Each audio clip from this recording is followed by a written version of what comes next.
with Souda County Daily News. We are the people's news. We're number one for a reason, and that reason is you. As always, when we get around town, we try to do reports and we try to do upkeep around the community. We have recently spoke to Vina Colley, and we've also been out on a protest with her with the Piketon plant story and some of the different details we've covered with her for many years now, many years now. And so I have Vina here with me today, and she's going to go over what's behind her here and the reason we're here. Vina, welcome. Hi. As many people know that I'm with PRESS, the Portsmouth Piketon Residents for Environmental Safety and Security, and we also co-chair National Nuclear Workers for Justice. And this group is to educate the community what's going on, and we also fought for the workers to get them compensated. And this display we have right here now, it's to represent a cylinder that dropped. The shuttle carry dropped it, and it was hot, and we lost over 20-some thousand pounds to the air and the water. And a few of my coworkers who came out with me in the 90s, I've been doing this since '83 is when I filed my first grievance. And then Press joined the community group in Piketon in '88. And Owen Thompson, Mike Tolla, and Gene Farrell were the three guys that came out after I came out to the media. And Mike Tolla filed a lawsuit, and he won his lawsuit in Pike County. And this is a cylinder, represents the cylinder. It doesn't represent anybody's display. You know, this is our thoughts. I've seen lots of displays, and I've had my thought of doing this for a long time. I just haven't had the time to do it. But this cylinder, when it dropped, there were 60 workers involved in this cylinder. And some of them had coveralls on, and some of them were suited up in white plastic suits. But this release went off to site down Nursing Home Road, and we have gotten radium-226 out of there. And these workers, Owen Thompson, who left behind a wife and 3 daughters, died of a brain tumor at 42. And Gene Farrell, he's sick. I mean, he died too, but I think it was all because of lung issues. And so Mike Toll and I are still alive, but we have to fight every day with our health issues from the plant. But this is a way to get the word out. This is a story that was covered up. They never told anyone in the community. They had a little teeny write-up, and I have the write-up. It said 60 workers were involved and everything was okay. I'm aware of a few other releases that they've had, and they haven't told the community. When they have a release, they never sound the alarms for the community to leave. And they've had to go out, and when Goodyear was there, they had to go out and clean people's homes inside and out. Wow. And I'm aware of a little janitor that I showered in the same room, Janine Anderson, who passed away a horrible death of cancer. Wow. And I have with me here Paula Spears. Okay. And I worked with her mother out at the plant. Paula, I'm going to come over here by you. Welcome, Paula. Hi, thank you for having me. Yes, my mom worked out there for a little over 10 years. She went in as janitorial department, and then later became the first female janitor foreman. So quite proud of her for being one of them ceiling breakers. Not saying she was hard-headed or anything. But Owen Thompson was also a neighbor, and his mother was my grade school librarian. They went to the church that I attended, fairground at the church booth for the fair for meals and things, and so it's kind of a little endeared to my heart, you know. We set up this display for that purpose. My mom also became ill from her employment there, and she fought 3 battles of cancer. Initially, I was in grade school, then my freshman year, and here she was trying to decide, you know, what to do with her children. Jenny invited her to come down and rest and relax a little bit. And then 10 years ago, my mom passed May 16, 2014. She had cancer in her liver, and she was sick for several years and no reason that we couldn't find anything. So fortunately, her doctor and several that were involved started taking some more precise tests, and they found a mass. Wow. So we eventually ended up in Columbus at Riverside. That mass had gone to 4.5 by 6 centimeter between the two lobes of her liver. Wow. The surgery didn't go well, and a week later my mom was gone. Wow. I'm sorry to hear that. Yeah. And it's hard because sometimes I can drive up 23 and it doesn't bother me. I just keep doing my business. And then other days it makes me extremely sad. And other days I'm just like totally enraged. You're right. Because it shouldn't have happened. Right. And what I'm sure, we lived together. We all did our laundry. I have a brother. Our laundry was done together. We traveled in the same automobile. Right. So what exposure have we had, or what long-term effect at some point down the road that we're going to come down with, possibly? So I'm going to ask you this, just because hearing that, and I've talked to Vina many a times over this too. What do you think the company has taken? I mean, obviously people still work there today. I mean, it's a job and people go there to work and stuff, but do you think they've improved safety there, you think? Or you think it's a job risk? I mean, people's going to go there and they're going to say, okay, it's a job risk. I mean, we hear that, I feel like people, they want a good income, and we have lost most of our industry and businesses down here in the lower end of Scioto County. It has been a major employer with a very good income for those that remain employed there. But what dollar is worth your health and your life, and possibly your children or your grandchildren? We're contaminated. The sad thing is what can they? I mean, it's like you guys are fighting and fight. A lot of you are fighting and fighting, but it's like there's no resolution, and I would have thought myself that if there was a way to kind of encapsulate things when they were doing a lot of their tear down, as opposed to open air, because this caution tape or a chain link fence is not going to change the direction of the airflow of the contamination that you can't see. Right. I mean, I don't feel like there's common sense being used many a time. Well, and I guess my point is I'm saying that a lot of people go into a job with a risk factor, but you're also saying too, but then the risk factor goes outside of that job to the people that don't work that job either. Exactly. And something that happened when Mom finally got her white card and it was determined she did have this cancer. And mind you, this mass was so encapsulated with a hard crust, it took 3 attempts to get a biopsy because the needle was bending. Wow. Yeah. It's just...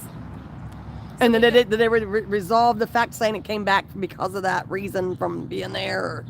Or more or less environmental cancer? The cancer she had, she would not have had she not been an employee. And she was being in janitor department. She was in everything, and every place on that plant, she was there. Yeah. Wow. That was her job. Yeah.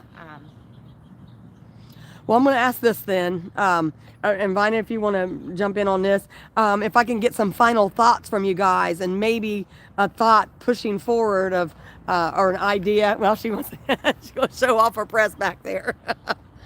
But yeah, but is there any other words that you might want to put out there, or give a message to, or final thoughts on a message you guys want to give out?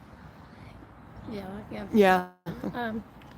In 1999, I pushed really hard to get the workers their cancers paid for and put in that Energy Employees Compensation Bill. And I'm working on RECA, which is the Radiation Exposure Compensation Act. They don't want to put Ohio in this. And I was able to get Senator Brown to go over to the Senate, and Scioto County and Pike County got mentioned. Not only were they interested, but I have 4 or 5 officials from Pike County and from 2 official businesses, the commissioners and city council, who signed these letters of support to give these people RECA.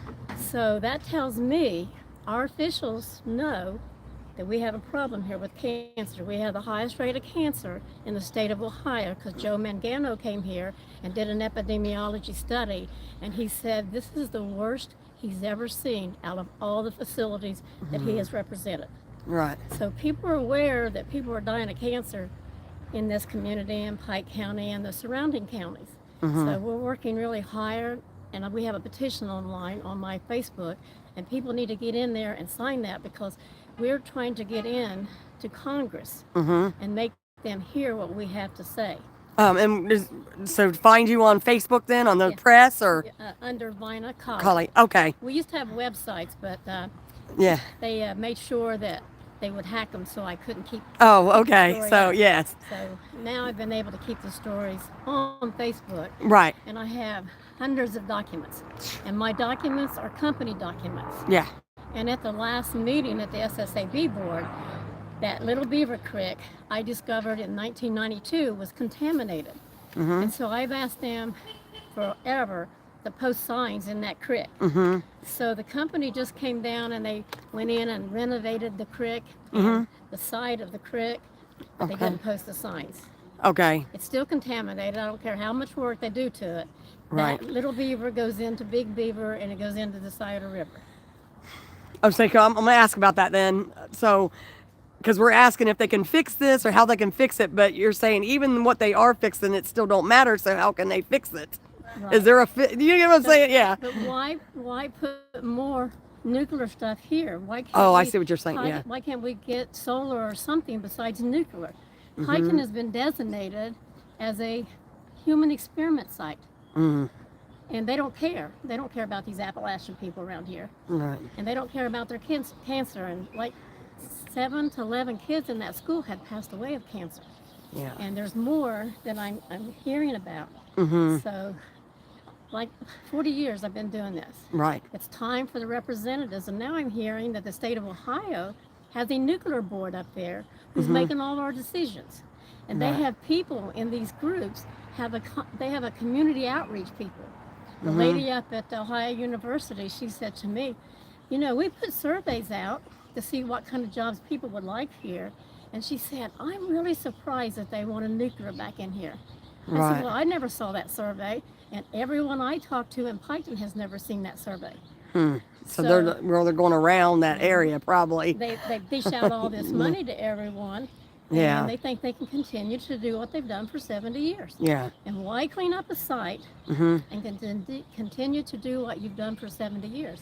And I'm just stressing. So press is different than a lot of these other activists and groups out there. You've been in this for a long time. You're not affiliated with like Dump on Us or any of them other places, correct? No. No. But I've worked with Gina, and I brought Yeah. her out, Dump on Us. So I think in March of this year, I brought her out for some press conferences. Okay. We need people that can canvass Piketon. Yes. You know, and we got people that needs to canvass Right. Scioto County, and Okay. we'll take anybody who wants to help us. Right. And I work a lot on people that's having trouble with the compensation bill. I set out their records and see if I can help them. If I can't help them, then I have an attorney out of New York who can help them, and he's only allowed to get 3 to 10%, which is not much money. And then I work with critical nursing staff, and I put people to them because they can help them now to get these forms filled out. Oh, that's good. Yeah. Yeah. But there's a lot. So behind even the though you scenes. can't fix one thing, you're trying to fix the other end of it, right? Yeah. And I try to give them good information. I Yeah. mean, there's some people in Piketon has been given some bad information where they were using attorney Villarreal up in Chillicothe, and she lost her lawsuit, but she never told the people that she had been representing. Yeah. Wow. And so there's a lot of stuff going on behind the scene, and they need to take care of it. And our representatives now needs to get if they have to do us separate in RICA. Ohio needs to be mentioned. We have 802 sites in Ohio. We have the most nuclear facilities in Ohio. Within 100 miles here, we have 3. Yeah. And Wow. so why can't we get something better? Right. Yeah. Well, Vina, thank you for your time tonight, and thank you for your time as well. And thank you for sharing that story with us, because I know that had to be hard. So It is. that's yeah. What she's talking about with this RICA, that would help the people that are not the employees of the Yes. plant. That have the same cancers, 22 of them. Yeah. Yes, they still have the same cancer because. And then the issue I ran into with my mother when I took her to the oncologist, they take her information and history and find out what the problem is and start to talk about treatment. Well, it would have been delayed if I hadn't have said, oh, she has a white card. Yeah. Because initially it was thought, I believe, I'm speaking on someone else's behalf, maybe out of place, but Medicare and Medicaid. Mm-hmm. I said she has that white card, and Oh. Okay. that increased her getting treated as Yeah. opposed to a longer wait time. Wow. So I'm sure that that same situation has occurred too many times for these other folks Right. that are sick and dying and have died. So I'm going to say this, Vina. I'll close it off with this. I know you're still trying to get the message out there. Like I said, I've been talking to you for over 5 years now. So, Well, and you know, there's a I'm lot really of information, sometimes overwhelming, but Yes, because my husband died of cancer. Mm-hmm. His brother died of cancer that worked at the plant. My nephew had cancer that worked at the plant. All my friends and some of my family members are dying from that plant. And I'm sick. You know, I have the beryllium disease, the neuropathy, the heart, the lungs. But I'm still functioning. yeah, So yeah, as long as I can get the word out, I'm going to try. They put all these waste cells out there. It's setting on fractured bedrock. And a guy from Ferguson came in and said it is fractured, and he said we might have to file a civil suit. Well, they dropped all that, right. but it's still fractured and it's still Yeah. leaking into our aquifer. Wow. All right. Well, thank you both. And thank you, Betty, for coming. Appreciate what you Oh, thank trying to do you. for us. Hey, gotta get it out there. Without the media, see, that's been the problem here. Yeah. Without the media, we're not getting anywhere. Right. And our representatives, when they come to a meeting, they listen to what the company has to say and they leave when they hear the communities. They don't want to hear Well, what the this is on YouTube, so They don't wanna hopefully hear- they'll. They don't want to hear what the community has to say. And that is a scary sight to have to see behind it. And maybe as the people come up and trick or treat this weekend, and they'll see some of the different things on that. All right, let's see. If I Yeah, a can- lot of people really think that's really cool. Are you sure you want to?